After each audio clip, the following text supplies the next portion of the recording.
반갑습니다. 송주준입니다. 오늘 저는 조전 장관 일가의 근황에 대해서 말씀드리고자 합니다. 여러분도 잘 아시는 것처럼 조전 장관과 정경심 교수 두 사람 모두가 다 재판이 지금 진행 중입니다. 두 사람의 지금 적용되어 있는 혐의만 생각해본다면 사실상 이 사람들이 진정한 국정농단의 주인공이다, 이렇게 얘기할 수 있습니다. 황당한 것은 사실상 이렇게 국정농단의 주인공인 사람들이 얼마나 그렇게 박근혜 전 대통령과 이명박 전 대통령을 공격을 했었습니까? 얼마나 뻔뻔스러우면 그런 식의 비판을 할 수 있을까? 제가 참으로 궁금합니다. 더 우리를 황당하게 하는 것은 이 재판에 임하고 있었던 조 전 장관의 모습입니다. 자신에 대한 혐의가 제시가 될 때마다 조 전 장관이 뭐라고 얘기를 했었습니까? 이거는 검찰의 무슨 프레임이다, 언론이 지금 무슨 조작을 하고 있는 것이다, 그런 식으로 주장해오지 않았습니까? 그리고 진실은 재판에 가서 밝혀질 것이다, 그렇게 강력하게 주장을 했어요. 그러다 보니까 지지하는 사람들도 믿었던 거 아닙니까? 야, 이거 맞네, 검찰과 언론이 지금 짠 거구나, 검언유착이 맞구나, 조 전 장관을 못살게 굴려고 검찰과 언론이 지금 한패가 되었구나, 그렇게 생각을 했습니다. 왜? 재판 가서 다 밝힐 거라고 했으니까. 그런데 놀랍게도 조 전 장관은 막상 재판이 시작되니까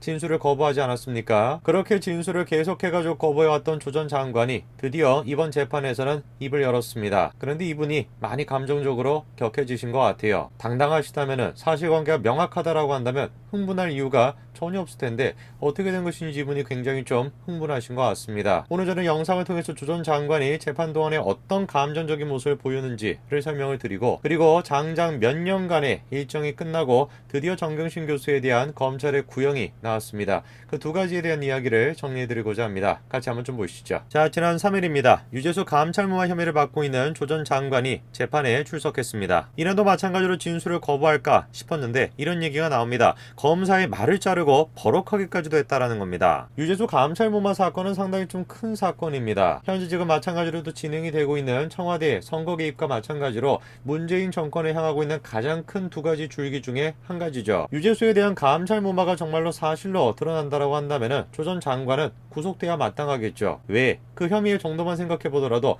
우병우 전 민정수석의 경우보다 훨씬 심하면 심하지 적지는 않기 때문이거든요. 그런데 동료 관계였다라고 얘기할 수 있는 박형철 비서관이 뭐라고 증언했었습니까? 이미 조국이 그런 식으로 감찰 무마를 시킨 것이 맞다, 그리고 국회에서의 답변조차 자기가 허위 답변서를 작성하기까지도 했다, 그렇게까지도 증언을 했잖아요. 그 자신에 대한 혐의가 지금 사실상 다 드러나 있다 보니까 조 전 장관 입장에서는 어떻겠습니까? 더 이상 침묵할 수 없겠죠. 뭐라도 얘기는 해야 되는 거 아니겠습니까? 조 전 장관이 이렇게 얘기합니다. 이 사건 자체가 현미검찰을 확대해서 봐서 그런 것이지 그 당시 시점에 유재수 사건은 제 업무 중 100분의 1 정도로 보고받는 사건이라 집중하지 않았습니다. 그 한마디로 얘기해서 유재수 사건 같은 경우는 별로 중요한 사건이 아니었다. 그렇기 때문에 자기가 하고 있는 업무 100개 중에서 한 가지 정도밖에 안 되는 굉장히 미비한 그런 사건이었다, 이렇게 얘기하는 거 아닙니까? 근데 이런 식의 조 전 장관의 말에는 모순이 있습니다. 검사도 마찬가지로 지적을 하죠. 말씀하신 것이 완전히 모순이 된다라는 거예요. 왜?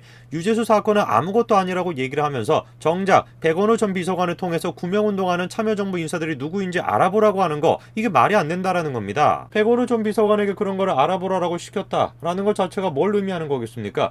유재수 사건이 조 전 장관에게 굉장히 중요한 사건이었다라는 걸 의미하는 거 아니겠어요? 조 전 장관의 말 맞다나 중요한 사건이 아니었다라고 한다면 신경을 안 썼으면 그만인 거죠. 100개 중에 한 가지 일밖에 안 되는데 뭐하러 도대체 백원호 전 비서관을 시켜가지고 그렇게 일을 또 했습니까? 말이 지금 앞뒤가 안 맞는 것이에요. 그런데 조 전 장관이 이렇게 얘기하죠. 매우 목소리를 높이면서 그게 왜 모순이 됩니까? 모순되지 않습니다, 말까지도 빨라졌대요. 재판 과정 자체가 무슨 영상으로 공개가 되는 건 아니기 때문에 우리가 저 글을 통해 가지고 상상할 수밖에 없습니다. 그러나 기자가 지금 굉장히 충실하게 설명을 해줬죠. 목소리가 매우 크게, 그리고 말이 빨라지면서 뭘 지금 보여주는 거겠습니까? 극도로 지금 조 전 장관이 흥분했다라는 거예요. 사람이 왜 흥분을 할까요? 사실관계가 명확하고 진실이 자기 편이라고 한다면 왜 흥분을 하겠습니까? 전혀 흥분할 일이 없죠. 재판 과정 속에서 흥분한 이유는 딱 한 가지겠죠. 진실이 자기 편에 있지 않으니까. 진실을 말하고 진실을 알고 있는 사람은 그렇기 때문에 항상 차분합니다. 이런 식의 모습은 당시 재판에 참석했던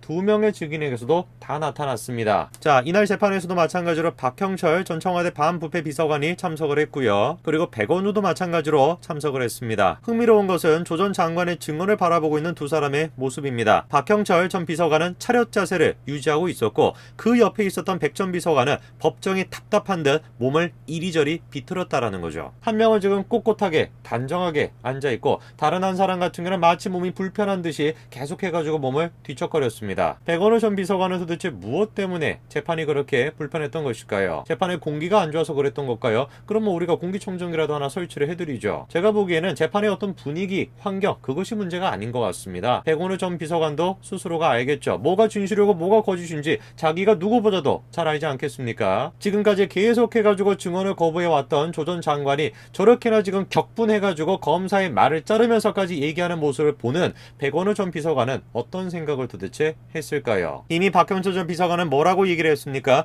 조국의 국회 발언은 거짓이다. 내가 허위 답변서에 초안을 작성했다. 이렇게 증언했습니다. 진실이 자기 편인 사람, 진실을 알고 진실을 말하는 사람은 결코 감정적으로 변할 이유가 없습니다. 초조하고 불안에 떨고 격분하는 사람은 다 이유가 있겠죠. 자, 여기 또 한 명의 사람이 있습니다. 마찬가지로 재판 과정 속에서 자신의 감정을 숨기지 못한 또 한 명의 사람이 있는데요. 바로 정경심 교수입니다. 검찰이 1년이 넘는 시간을 통해서 드디어 정경심 교수에 대한 구형을 내렸습니다. 징역 7년에 벌금 9억 원이죠. 벌써 1년이 넘었습니다. 2019년 9월 6일 처음으로 기소가 되었고요. 그리고 1년 2개월 정도가 지난 2020년 11월 5일 드디어 검찰이 구형했습니다. 정경심 교수에 대해서 검찰이 어떤 식으로 구형을 내릴 것인가는 굉장한 관전 포인트였습니다. 그도 그럴 것이 최근에 윤석열 검찰총장이 굉장히 강도 높은 행보를 보이고 있지 않았습니까? 다시 한번 검찰의 힘을 규합시키려고 하는 윤석열 검찰총장, 그 검찰총장에 과연 검찰도 마찬가지로 따라가 줄 것인가? 정경심 교수에 대해서 어떤 구형을 내릴까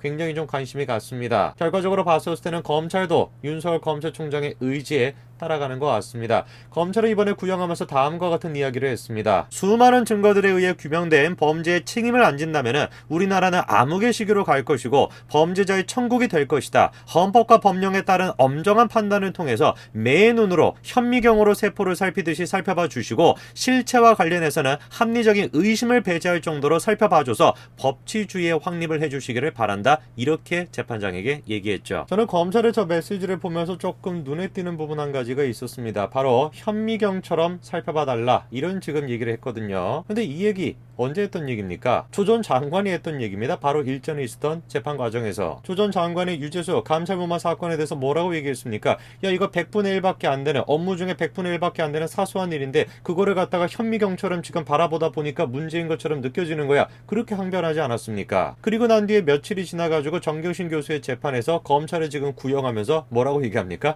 현미경처럼 보고 법치를 되살려달라 그렇게 얘기하고 있습니다. 아무래도 조 전 장관과 정경심 교수에 대한 검찰의 의지를 반영한 거 아닐까 저는 그렇게 좀 생각이 듭니다. 실제로 이날 검찰은 조 전 장관에 대한 얘기도 했습니다. 조 전 장관은 과거 SNS에서 재벌기업 오너에게 노블레스 오블리주를 지키라고 하지 않겠다. 그러나 법을 지키라고 했다라고 일갈했는데 아이러니하게도 이 사건이야말로 고위층이 법을 지키지 않은 사건이다. 이렇게 지적을 했죠. 검찰은 이번에 조 전 장관과 정경심 교수에 대해서 강력한 의지를 가지고 있는 것 같습니다. 구형을 반드시 관철시키겠다라고 하는 강력한 지금 의지를 내비추고 있는데요. 정경심 교수에 대한 혐의만 우리가 생각을 해보더라도 굵직굵직한 게 많지 않습니까?